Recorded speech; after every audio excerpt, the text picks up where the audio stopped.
Action principle tayo. Survey the scene, no? So check natin yung area kung meron po siyang hazard o meron pong panganib. So after na-check po natin, assist natin yung area, though clear naman, walang problema. Using your PPE, gloves, and mask. So anong susunod? So sa emergency action principle natin, i-check or primary assessment. Tumapit tayo doon sa pasyente. Pero bago natin gagawin doon, anong dapat natin gawin? Tayo po ay humingi ng consent, no? Tandaan po natin, bago ko makalimutan, kapag magbibigay po tayo ng consent, o nagbibigay tayo ng first aid, kahit hindi po bilis, no? Kasama po yan sa batas natin, sa Philippine Constitution of 1987, dun sa Bill of Rights, the patient has the right to refuse to any treatment is not permitted by law, but you need to explain them what is the medical consequences. Ibig sabihin sa tawikang Tagalog na lang, kapag tumanggi yung kamag-anak o yung pasyente, hindi po natin pwedeng pipilitin. Bakit? Kasi yan po nandun po sa saligang batas natin, nasa Philippine Constitution, no? The Bill of Rights, hindi natin sila pwedeng pilitin. Ang kailangan natin gawin ay magpaalam. Ngayon, pumayag na. Ako po si Edgar, ako po ay trainer procedure, ako po yung nakasempo ng security guard dito, ma'am. Ano po bang nangyari? Okay lang po ba? Tutulungan ko po kayo, tulungan po natin yung pasyente nyo. Ngayon, once na pumayag na siya, meron ng consent, tumabi ka doon sa pasyente. Okay? So, ang pwesto lagi natin tatandaan, yung inyong pong hita o yung buka ng hita nyo, itapat nyo na, isentro nyo na doon sa shoulder. Para just in case po, madali na lang yung galaw. Ngayon, anong susunod? Second down. Hindi ba? Wala pa akong ginawa eh. Check vital signs. Check for level of consciousness. Hey, hey, hey! Are you okay? Hey, hey, hey! Are you alright? Hindi sumagot. Anong susunod na step? Kapag hindi sumagot, hihingi tayo ng tulong. Never o huwag kayo magpuproceed or mag-check ng pulso hanggat hindi kayo nakahingi ng tulong. Okay? Ngayon, tumawag ka ng tulong. Kuya, ate, pakitawag po ng tulong at bumalik po kayo agad sa akin matapos kayo humingi tulong. Siyempre, dapat alamin nyo na tumawag, baka mamaya umikot lang doon sa pader. So, mangyari, makapagod ka lang. Wala tayong hinihintay na assistance or tulong. Ngayon, tumatawag na siya ngayon ng tulong. Ngayon, ang susunod natin gagawin ay i-check po natin yung kanyang pulso. Check din natin yung kanyang dibdib. Okay? So, sa liig po, kapain. So, ngayon po, doon sa updates po natin, dati ay 10 seconds, less than 10 seconds na po ang pag-check ng pulso at pag-check ng breathing. Ito po yung oras. 1001, 1002, 1003, 1004, 1005, 1006, 1007. Once na kayo po ay nag-start na nag-check ng pulso, nag-check ng breathing, i-observe din nyo yung mukha. Lahat na, no? I-scan ninyo. Kasi kinakailangan observe ninyo yung kanyang katawan. Pero siyempre, nakapokus tayo dun sa dibdib. Ngayon, kung wala po siyang hininga, no, wala siyang movement yung dibdib, wala siyang chest rise, at wala kayong napalpate o nakapang pulso sa liig, ano ang kondisyon ng pasyente? Cardiac arrest o heart attack.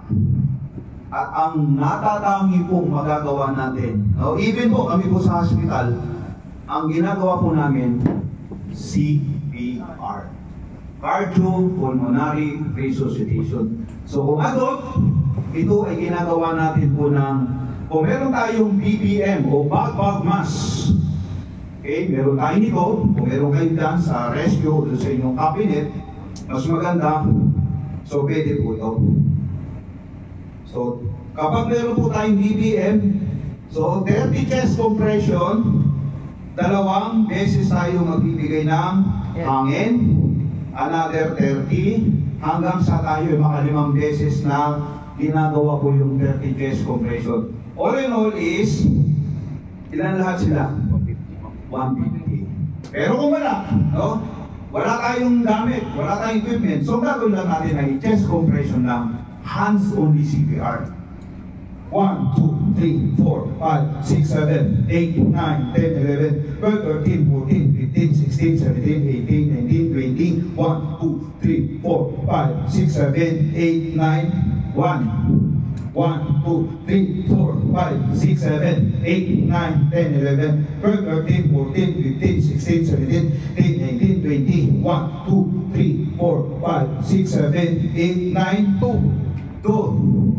1, 2, 3, 4, 5, 6, 7, 8, 9, 10, 11, 12, 13, 14, 15, 16, 17, 18, 19, 20, 1, 2, 3, 4, 5, 6, 7, 8, 9, 3, 1, 2, 3, 4, 5, 6, 7, 8, 9, 10, 11, 12, 13, 14, 15, 16, 17, 18, 19, 20, 1, 2, 3, 4, 5, 6, 7, 8, 9, 4. Naka 1 minute na tayo. So, pero gagawin nyo dapat doon ng 2 minuto, 240. So, wag po kayo malito sa bilang. Alam ko, nag-iisip kayo, ba't ganun? Pagdating ng 20, bumabalik sa 1. Kasi di ako binabalik sa 1 po, nakakapagod magbilang kung 2 words. Tignan nyo, 20, 21, 22, 23, 24, 25, 26, 27, 28, 29, 30, di ba? Nakakapagod. Kaya ang ginagawa, pagdating ng 20, 1. So, dapat malakas po kayong magbilang. Nakakatulong po yung nagbibilang tayo ng malakas para yung hangin, no, yung oxygen, at saka yung exchange of gases sa katawan ng nagsi-CPR, hindi tayo napapagod. Okay? So, may question po. Ngayon, natapos na ngayon yung 240. 1, 2, 3, 4, 5, 6, 7, 8, 9, 10, 11, 12, 13, 14, 15, 16, 17, 18, 19, 20, 1, 2, 3, 4, 5, 6, 7, 8, 9, 7, 1, 2, 3, 4, 5, 6, 7, 8, 9, 10, 11, 12, 13, 14, 15, 16, 17, 18, 19, 20, 1, 2, 3, 4, 5, 6, 7, 8, 9, 8. Diba? Naka-8 na ako ng tigna 30. Equals 240. So, kung naka 240 ka na ngayon, reject the pulse. Reject ha, ulitin mo.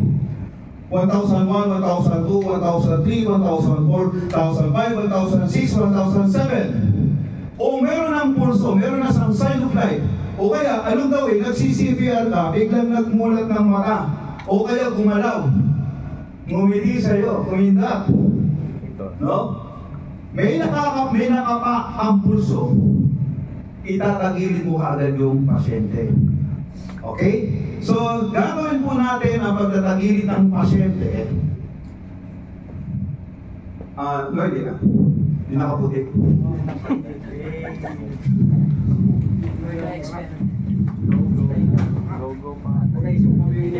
Okay lang. Susukain ka dyan. Ipakita ko lang yung recovery position. Sinsip yan. Huwag ka mag-alala at nakahanda na rin ang ambulansya. Susukain ka Lagi mo yung yung mga dito. Assume lang ito ha, kunyari lang. 1, 2, 3, 4, 5, 6, 7, 8, 9, 10, 11, 12, 13, 14, 15, 16, 17, 18, 19, 20, 1, 2, 3, 4, 5, 6, 7, 8, 9, 8. So naka-240 na ako. So reject the pulse. 1,001, 1,002, 1,003, 1,004, 1,005, 1,006, 1,007. So may pulso na siya. So kinakailangan kapag meron na siyang sign of life, huminga na, gumalaw na, nagising na siya, may pulso na, itatagilid natin kagad siya. So yung isang kamay po dito, yung isang kamay ilalagay niyo po sa may puno ng kanyang tainga. Cross the leg. Kasi ako bahala. Cross the leg. Sige, o dyan. Talagang doon yun. Dito, sa balakang, tagilid. So ito po kasi, kaya ito yung position niya para nakasupport. Okay? So tingnan natin yung likod. No? Hanggang doon sa paa. Tingnan natin. Ano yung hinahanap natin? Injury. Yes. Baka meron siyang mga existing injury. At ang isang reason po kung bakit natin ginagawa po ang recovery position is to prevent aspiration. Para maiwasan daw po yung pagkain o yung vomits pumasok dun sa lungs. Pangalawa, chinecheck natin yung likod, baka may existing injury. At yung pinakahuli po, kaya natin siya tinatagilid para ma-maintain daw na open and clear yung kanyang airway. Para maginhawa siyang humihinga. Baka magtanong, sir, paano mo humihilig? Ibang usapan po yung snoring. No? So, again, may question po dun sa Then, susunod, i-follow ninyo bakit ang tagal nung rescue o yung ambulance. Okay, bakit ang tagal nung nurse dun sa clinic, bakit di pa bumababa? Okay? At huwag mong makalimutan, after po na nakapagbigay tayo ng first aid, ilalagpo po natin to. Lalo po sa atin, mga kasama natin, mga security professional. Dapat po ay walang pambubola yung report. No?